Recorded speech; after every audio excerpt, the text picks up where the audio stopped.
반갑습니다. 송재준입니다. 쯔양시와 관련된 논란은 거의 대부분 정리가 됐죠. 특히나 이제 그 유튜버들이 쯔양시를 협박하고 공갈했다라고 하는 혐의에 대해 가지고 관련돼 있던 사람들도 거의 대부분 정리가 된 상태입니다. 세 사람 정도가 이제 문제가 있었죠. 전국진과 그다음에 카라큘라, 마지막이 이제 그 구제역 이렇게 해가지고 세 사람이 문제가 됐었는데 뭐 전국진 씨 같은 경우는 사과 영상을 찍기는 찍었어요. 그것도 이제 수익 창출이 정지가 되고 난 뒤에 사과 영상을 찍었는데 그것도 좀 웃기더라고요. 사과를 한답시고 얘기하면서 쯔양 씨와 관련돼 있는 폭로를 하는 진짜 뭐 좀 짜친다라고 하는 표현이 있지 않습니까? 정확하게 이렇게 또 짜치는 것 같아요. 끝까지 자기가 뭔가 야 나만 죽을 수는 없지. 쯔양에 대해 가지고 내가 제보 받았던 것까지 내가 다 터트리겠다. 이런 식의 심보를 가지고서 해명 영상이랍시고 사과 영상이라고 저렇게 찍고 앉아 있었으니까 오히려 잘 된 것 같습니다. 저런 사람들이 뭐 뭔 사회에 도움이 되겠습니까? 저런 인간들이 찍는 영상 자체가 사과할 거면 깔끔하게 사과하지 찌양에 대해서 받았던 제보까지 터트려가지고 2차 가해나하고 앉아 있는데 사법적인 절차 참고로 제가 말씀을 드리면은 그런 식으로 행동하는 것들이 수사기관에서 봤을 때는 다 그게 참작이 됩니다. 그리고 나중에 법원에 가서도 그게 전부 다 참작이 될 거예요. 그래서 아마 막판에 자기 이제 얄팍한 그 자존심으로 전국진 씨 같은 경우는 끝까지 찌양에게 피해를 주는 그 방식을 선택한 것 같은데 그거에 대한 죄값은 다 처벌받게 될 겁니다. 카라큘라 같은 경우는 이미 뭐 다 드러나지 않았습니까? 카라큘라가 원본 영상이다, 원본 녹취록이다라고 올렸던 것 자체가 사실상 구제혁과 두 사람이 짜고서 새롭게 녹음을 해가지고 원본 녹취록에다가 삽입을 시켜놓은 조작된 녹취록이다라고 하는 게 다 드러났습니다. 그리고 결정적으로 더 이상 카라큘라의 영상이 올라오지 않죠. 왜? 수익 창출이 정지가 됐으니까.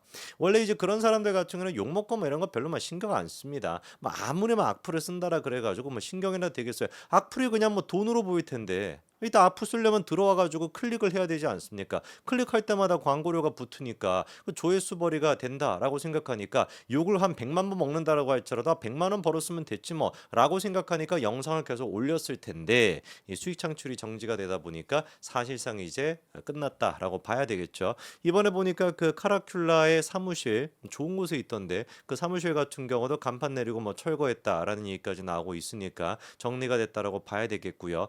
야반 도주를 했는지 아니면 무슨 뭐 도주를 했는지는 모르겠고 오늘 저희가 좀 짚어봐야 되는 게 구제혁입니다. 구제혁 같은 경우는 앞에 두 사람과는 좀 사뭇 다른 모습을 보여주고 있어요.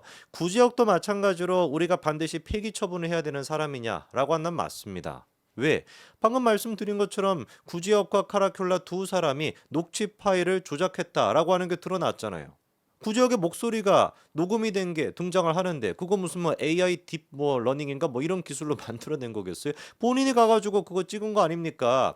7월 10일 날 가세현에서 처음으로 이제 찌양 씨와 관련된 녹취록을 공개를 했었을 때 그날 저녁 10시에 구제혁과 카라큘라 두 사람 문자로 텔레그램 메시지로 연락을 주고 받으셨죠. 그리고 한 다음에 저녁 11시에 어디로 갔습니까? 소초동에 있는 카라큘라 아파트에 가셨잖아요. 구제혁이. 가가지고 뭐 했겠습니까? 작전 모의 했겠죠. 작전 모의하고 뭐 했겠습니까? 야 일단 우리가 이거 뒤집기 위해서는 녹취 파일을 일단 만들어내고 조작으로 만들어내고 그리고 한 다음에 이거 공증 같은 거 받아가지고 바보 멍청이들한테 법적 효력이 있는 것처럼 쇼해가지고 우리가 연원을 뒤집어보자 라는 식의 작전을 세우지 않았겠습니까? 뻔할 뻔한 거죠. 그렇지 않고 어떻게 조작된 목소리에 카라큘라뿐만 아니라 구지혁 씨의 목소리가 등장을 하냐고요. 본인이 녹음을 했으니까 등장을 하는 것이지.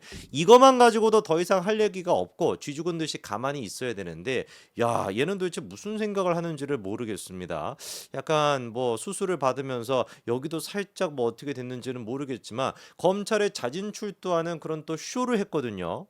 뭘 좀 몰라서 그러시는 것 같은데 그런 식의 쇼를 했다가 된통 당했던 사람이 있어요. 이미 송영길이라고 나를 잡아가시오라고 검찰에 가가지고 엄한 사람들 건드리지 말고 나부터 잡아가라라고 했다가 지부터 잡혀간 물론 지부터 가지는 않았지만 결국에 잡혀간 송영길이라고 한 케이스가 있는데 그렇게 사법기관을 그리고 또 수사기관을 건들면 건들수록 최악의 결과밖에 안 나옵니다. 근데 오늘 제가 말씀을 드리고자 하는 것도 지금 이 순간에도 구지혁이 아직도 정신을 못 차리고 최악의 수를 계속 두고 있습니다. 같습니다. 제가 봤을 때는 정말 높은 확률로 얼마 안 가서 구속이 될 것 같아요. 이미 다른 사건 때문에 검찰이 구형을 한 게 있거든요. 그것도 실형이었습니다. 징역 한 2년인가 3년 구형을 해놓은 게 있는데 그 사건과 이 사건을 같이 볼 수밖에 없어요. 판사가 판결을 내릴 때는 영향을 받을 수밖에 없거든요. 아직도 그러니까 정신을 못 차리고 사과하지 않고 쯔양으로부터 내가 배신당했다. 쯔양이 오히려 나한테 사기를 쳤다라는 식으로 주장하고 있는 카라큘라 씨.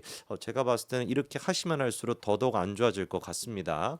우선 일단 이 구제역과 관련된 사건은 수사에 지금 급물살을 타고 있습니다. 수원지검 형사 2부에 배당이 됐다라고 하는 얘기까지도 나왔고요. 그리고 가장 결정적으로 이원석 검찰총장이 콕 집어가지고 지금 이제 카라큘라나 아니면 또 구지역 전국지 이런 사람을 콕 집어가지고 사이버 레카에 대해서 엄정 대응까지도 지시했거든요. 이렇게 엄정 대응을 지시한 시점도 언제요? 카라큘라가 검찰 앞에 가가지고 쇼한 다음 날입니다. 그러니까 이런 거 하면 안 된다니까. 얘는 왜 이렇게 멍청한 짓을 하는지 모르겠어요. 검찰에 가가지고 했던 얘기도 뭐였습니까? 사진 한 가지 띄워주시면은요. 갑자기 뜬금없이 자기에 대한 신변을 보호해달라라고 하면서 내가 뭐 폭로하려고 하는 대한민국 최고 학폭 카르텔, 이게 뭐 서울대겠죠. 그거의 실체를 밝히고 이들에 대한 철저한 수사를 내가 지금 하려고 하는데 이거를 막기 위해 가지고 이 인간들이 나를 지금 담그기 위해서 이거를 터트린 거다. 뭐 그런 식으로 이 구지혁이가 주장을 하더라고요. 그러니까 저런 얘기를 들으면은 우리 같은 사람 무슨 생각을 합니까? 약간 좀 맛이 갔구나. 좀 더위를 먹었나? 그냥 이렇게 생각을 하겠죠. 오죽하겠습니까? 검찰이나 아니면 거기 재판부가 보기에도 지금이라도 그러니까 빨리 사과 영상 찍고 잘못했으면 내가 다시는 이런 일 없도록 하겠습니다라고 해도 모자르는데 이번에 또 인터뷰를 했더라고요. 사진 보여주시면은요. 인상이 좀 많이 바뀐 것 같습니다. 약간 좀 홀쭉해졌다라고 해야 될까? 뭐 잘 모르겠네요. 뭐 어쨌거나 자 무슨 얘기를 하냐? 다음 거 보여주시면은.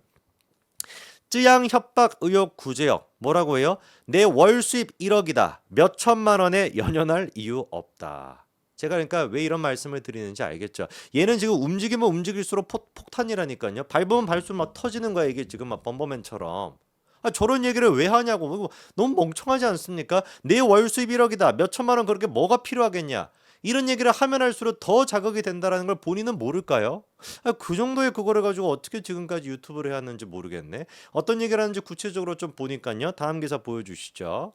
휴대폰을 잘 간수하지 못해. 이것도 그러니까 지금 보십시오. 뭔가 내가 부도덕한 행동을 했다. 이런 거를 지금 사과하는 건 전혀 일절 없고 그냥 실수했던 것이다. 휴대폰을 잘 간수하지 못해. 이런 식으로 지금 얘기하는 것도 아직도 정신 못 차린 겁니다. 찌양님의 과거가 폭로된 점 사과드립니다. 다만 협박을 통해 찌양 측으로부터 5,500만 원을 뜯어냈다라는 주장은 전혀 사실이 아닙니다라고 하면서 쯔양 측으로부터 5,500만 원을 받은 것은 또 맞대요. 근데 그게 뜯어낸 건 아니라는 겁니다. 정당한 용역 비용이었고 강제로 돈을 갈취하지 않았다라는 겁니다. 일단 여러분들 알고 계시는 것처럼 구지혁이라고 하는 사람은 BJ 수투한테 1,650만 원을 받았다라는 거 있습니다. 그 부분에 대해서는 지금 따로 또 고발 조치가 이루어져 가지고 수사가 또 진행이 되고 있어요. 그거와는 별개로 쯔양한테 5,500만 원을 부정한 돈을 받은 적은 없다라는 거죠. 왜? 나는 정정당당하게 계약서를 작성하고 용역비로 그거를 받은 거기 때문에 이거는 부정한 돈이 아니다라는 겁니다. 그런데 이 부분에 대해 가지고 사뭇 다른 이야기를 하는 사람이 있죠. 그게 바로 이 구제역으로부터 300만 원을 받은 장본인 바로 정국진인데요. 기사 한 가지 띄워주시면은요. 정국진은 자기 해명 영상에서 뭐라고 얘기를 했습니까? 인정을 했어요. 생활이 힘들어. 쯔양 측으로부터 300만 원을 받은 것이 맞다. 협박으로 금전적 이득을 취약한 사실이 맞다라고 인정을 했죠. 그나마 현명한 행동을 했는데 이것도 제가 보기엔 반쪽짜리다. 왜 그렇습니까? 말씀을 드린 것처럼 그냥 저렇게 사과만 하든지 그렇잖아요. 그냥 협박한 게 맞다. 쯔양 측으로부터 내가 300만 원 뜯어낸 게 맞다. 그냥 인정만 했으면 이게 또 정상 참작이 될 수가 있는데 하면서 2차 가해를 해버리잖아요. 뭐 쯔양의 과거에 대해 가지고 내가 이런 식의 제보를 받았던 그 제보 내용이 뭔지까지도 얘기하는 2차 가해를 하다 보니까 저렇게 행동하면은 판사가 바보입니까? 참 멍청한 것 같아요. 저한테 연락했으면 제가 좀 가이드라도 줬을 텐데 이런 식으로 사과하라고. 뭐가 됐든지 간에 지 운명이니까 지가 알아서 하시고. 지금 정국진은 분명히 뭐라고 인정하는 거예요? 쯔양 측으로부터 협박을 해가지고 300만 원을 받아낸 게 맞다. 근데 쯔양에게 직접적으로 정국진이 받았습니까? 쯔양 측으로부터 직접적으로 받은 게 아니에요. 누구 돈으로 받은 겁니까? 구제역이 받아왔던 5,500만 원 가운데 300만 원에 받은 거란 말이에요. 물론 구제역은 또 전국진한테는 뭐라고 구라를 쳤어요? 1,000만 원대 정도를 받았다라고 구라를 쳤죠. 많이 주기 싫으니까. 얼마나 그러니까 진짜 막 끼리끼리 놀고 앉아 있는 겁니다. 그러면은 전국진 본인 스스로가 협박해가지고 돈을 뜯어낸 게 맞다라고 인정을 했으며 전국진 본인이 지금 이 구제역이 받아왔던 5,500만 원이 부정한 돈이다. 협박을 통해서 받은 돈이 맞다라고 인정한 거 아니겠습니까? 그쵸? 그렇게 논리적으로 되는 거죠. 그런데도 지금 이제 뭐라고 얘기를 하고 있냐? 구제역은 다음 기사 좀 보여주시죠. 우연찮게 자기가 이제 우연찮게는 아니죠. A 변호사로부터 찌양이 유흥업소에서 일했다는 과거를 알게 됐대요. 그래서 그거를 듣자마자 유튜브 콘텐츠로 만들고 싶었다가 그거에 대한 비하인드 스토리 어쩌다가 그렇게 유흥업소에서 일하게 됐는지 그 이야기를 듣고 영상을 제작하려던 마음을 접었대요. 대신 전 대표에 대한 영상을 제작하자라고 찌양 측에게 제안했으나 그것만은 절대로 안 된다면서 거절을 당했다라는 것이죠. 대신에 찌양 측이 그때 구제역한테 제안했던 게 뭐냐? 차라리 우리랑 일을 같이 하자라고 하면서 일정 금액을 줄 테니까 찌양 과거를 폭로하려고 하는 유튜버들의 입을 막아달라라고 해서 1년 동안 부가세를 포함한 5,500만 원의 용역비를 받는 조건으로 그거를 수락하게 됐고, 그리고 다음 사진 보여주시면은 그 근거로서 다음과 같은 계약서까지도 공개를 했는데 계약서를 한번 보시면은 실제로 지금 이제 계약서에 그런 내용이 있습니다. 땡땡 폭로전 해명을 위한 동영상 컨텐츠 제작 리스크 컨설팅 위탁 계약을 체결하고 신의 성실의 원칙에 따라 이를 이행하기로 합니다라고 하면서 구제역 E&M 뭐 있고요. 그다음에 가든 미디어까지 있다라는 게 확인이 되고 그 금액이 분명히 VAT 별도로 해가지고 5천만 원이다라고 적혀 있는 계약서가 분명히 있죠. 자, 그러면 이게 문제가 이제 뭐가 되는 거냐? 이 진실 공방이 벌어지게 되는 겁니다. 분명히 계약서는 존재를 해요. 근데 이제 찌양 측이 하는 얘기는 뭐겠습니까? 그 계약서가 강압과 협박에 의해서 쓰여졌다라는 것이고, 구제역 같은 경우 뭔 소리냐? 니들이 나한테 요청해가지고 계약서를 쓴 거지. 이렇게 지금 두 개가 나뉘게 되는 겁니다. 이따가 그 얘기도 볼 것이고, 5,500만 원을 받았는데 그거를 어떻게 썼는지도 상세하게 구제역이 얘기를 했어요. 다음 기사 보여주시면은 우선 찌양 과거를 알고 있는 전국진에게 300만 원을 줬고, 근데 아까 말씀드린 것처럼 전국진은 이 5,500만 원, 300만 원이 부정한 돈이다라고 인정을 했습니다. 그리고 유튜버 3, 4명에게 슈퍼챗을 통해서 각각 50만 원씩 줬다라는 건데 문제가 또 뭐예요? 유튜버에게 그냥 돈도 아니고 저렇게 찌양 측으로부터 받은 돈이라고 한다면 기억을 안 할래야 안 할 수가 없을 텐데 이 3, 4명이 누군지를 지금 구체적으로 지금 제시를 못하고 있습니다. 이것도 이 이야기의 신빙성이 좀 떨어지는 부분이고, 유튜버는 아니지만 찌양과 얽혀 있었던 관계자들한테도 500만 원씩을 줘가지고 총 3천에서 4천만 원 정도가 들었고 자기한테 남은 순수익은 1,500만 원밖에 안 됐대요. 그러면서 결정적으로 어떤 얘기를 하냐? 다음 거 보여주시면은 지난 한 달 매출이 자기가 1억 원이었대요. 어마어마하네요. 한 달 동안 벌어들였 게 1억 원이었고 평소에도 광고 수익을 포함해서 1,500에서 3천만 원 정도 번다. 그러니까 나한테 무슨 이렇게 1,500만 원 정도 순수익이 남는 거는 그것만 대단히 큰일도 아닌데 뭐하러 내가 거짓말을 하겠냐. 이게 지금 구제역의 주장입니다. 그래서 한번 우리가 좀 찾아봐야 되겠죠. 그렇죠? 지난 한 달 동안 정말로 1억 정도를 벌 수 있었는가? 한번 제가 유튜브 채널을 보니까 사진 보여주시면은 한 달 동안 좀 자극적인 컨텐츠를 많이 찍었어요. 뭐 조폭이란 뭘 하고 판색이란 뭘 하고 무슨 얘기인지 막 좀 보고 싶지도 않은 막 그런 내용들이 지금 막 있지 않습니까? 근데 보니까 조회수가 어때요? 100만 넘는 것도 몇 개가 있고요. 80만짜리도 있고 뭐 좋게 하면 평균적으로 봤었을 때 한 4, 500만 조회수 정도가 될 것 같은데 저 정도가 되겠고 거기에다가 광고 수익까지 받았다라고 한다면 정말로 아마 지난 한 달 동안 구지역에 벌었던 금액은 1억 정도가 될 것 같기는 합니다. 어마어마하죠, 그렇죠?